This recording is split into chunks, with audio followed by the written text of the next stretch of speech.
Welcome to the big interview, and today I have one of my most special friends in the industry, and she's not doing the interview because she's my friend. I'm actually really lucky to sit alongside her. She's one of the leading rugby broadcasters in our country, and in 2016 she was named gsport Women in Media in the television category. In 2018 she was named the SA Sports Journalist of the Year at the SA Sport Awards. And right back in 2011, she won a presenter search competition that started it all. You know who I'm talking about, Motshidisi Mohono. Wow, wow, wow. Yeah. Tell me how you feel when I talk about you like that. Still surreal to a certain point, but it feels good. Yes. It feels good.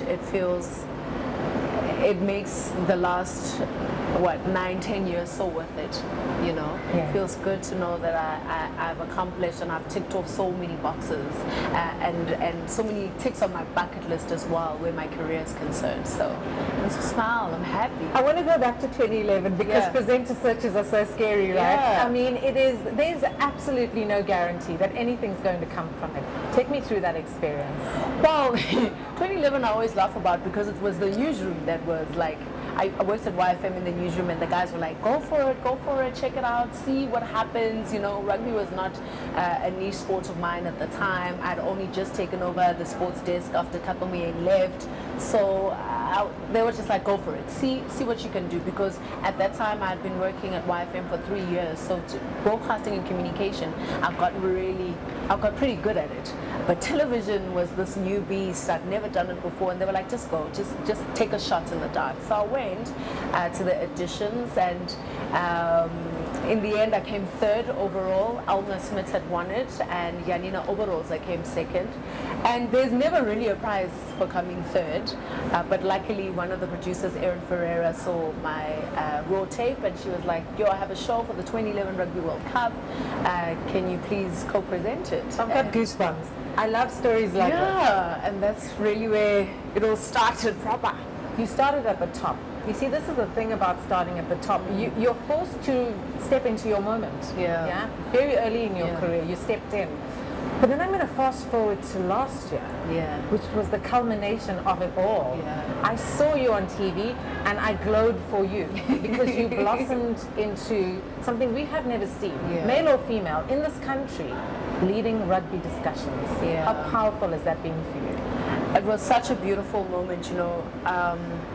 And like I mentioned in the beginning, when you get an opportunity like that, you know, when your skill and your expertise and just the way you present is valued and gets to be shown off in such a big platform in such a big tournament, it really, man, you just want to beam with pride. You just want to be so happy because it validates all the work that you've put in, every piece of investment, whether it be your time or your resources, to getting better and better and better. That was a beautiful moment for me.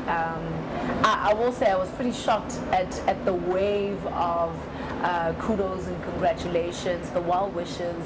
I didn't quite expect it. Yeah, I didn't expect it at all. Not to that degree. It really surprised me, but in a beautiful way.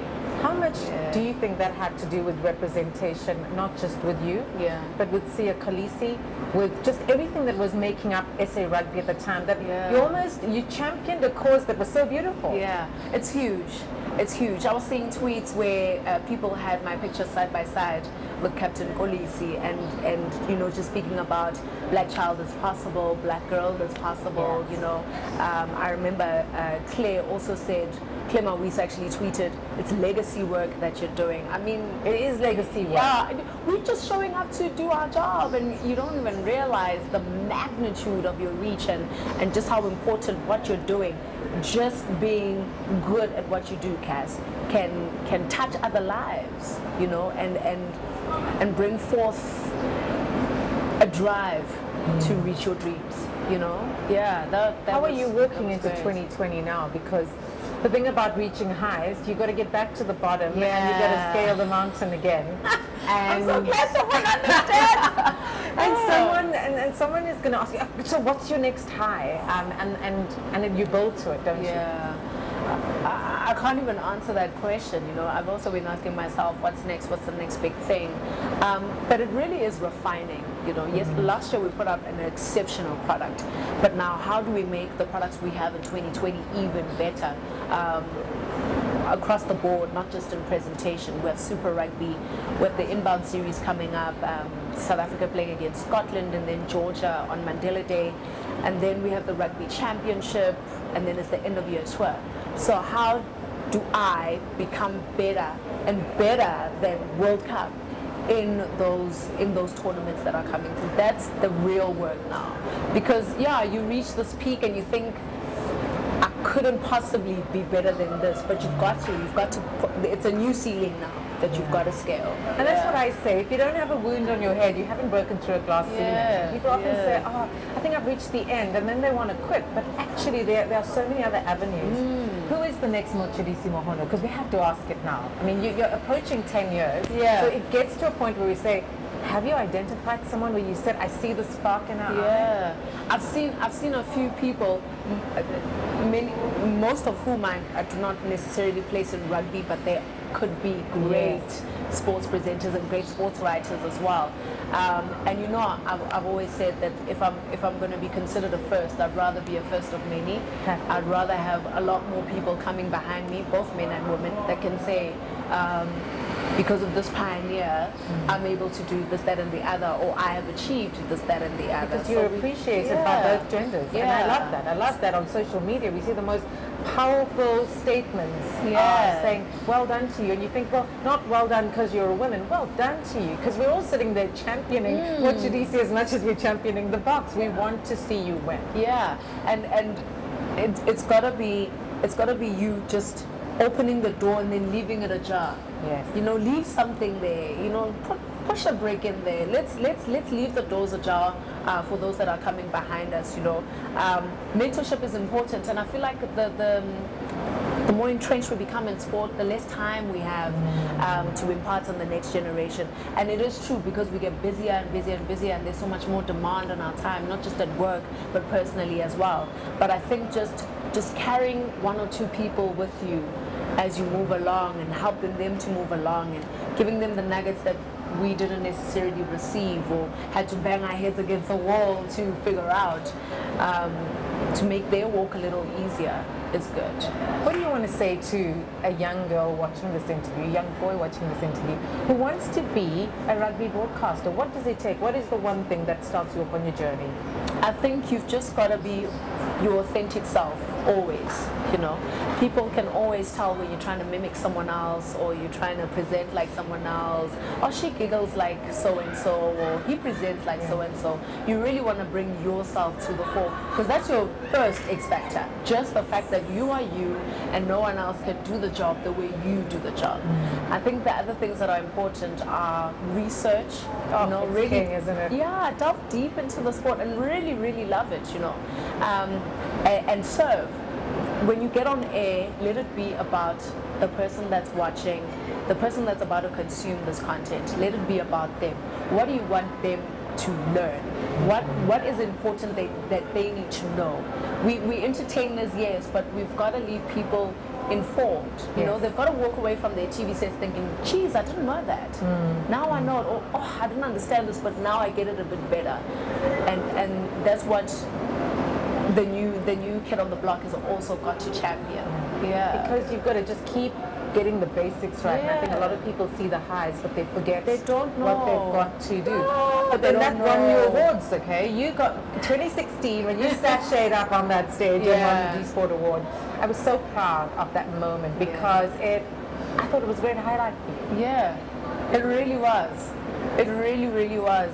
Kass, you know, to be lauded by your peers, I think is just a great accomplishment on its own. Even when you're just nominated, for people that are in your space and at your level to say, man, keep going, you're doing well.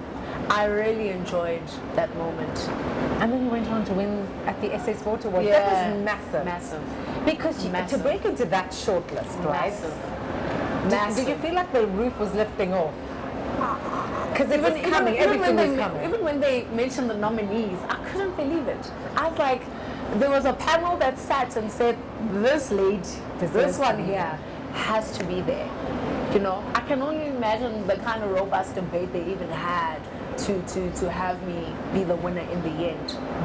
And I love how our panels in the SA Sports Awards particularly work, because it's different journalists and different team managers and different heads of federations that are coming together. And because we're around different sport all the time, you kind of get a 360 of, oh, this is the group of journalists that work here. This is the athlete. Those are the athletes. So that it's not just, you know, football and cricket and rugby that are at the fore. Boxing is doing well. Let's load it. Swimming, our swimmers are doing well. Let's load them. You know, we've got fencers, we've got track and field. Like, we can put that at the fore as well. And I love how in depth we go, especially at those awards. So our journey around women's sport really comes around the G Sport Initiative. Yeah. What have you made of the G Sport Initiative in terms of profiling women? Oh, I love it. I absolutely love it. You know, I got a compliment from actually a former winner, Lali Stander. Yes. You know, because of the show that we do at Vision V Sports Radio, and she was just saying, like, there are very few platforms that, for example, give space for female golfers, whether pro or amateur. So G Sport has really pushed those boundaries and making sure that the 10-year-old girl, when you bump into her and you say, who's your favorite sports star? She has access to information like Lejean Luthwaite. She has access to women like Caster Semenya. She knows who Carla Pretorius is. She knows who Bongin Somi is, you know?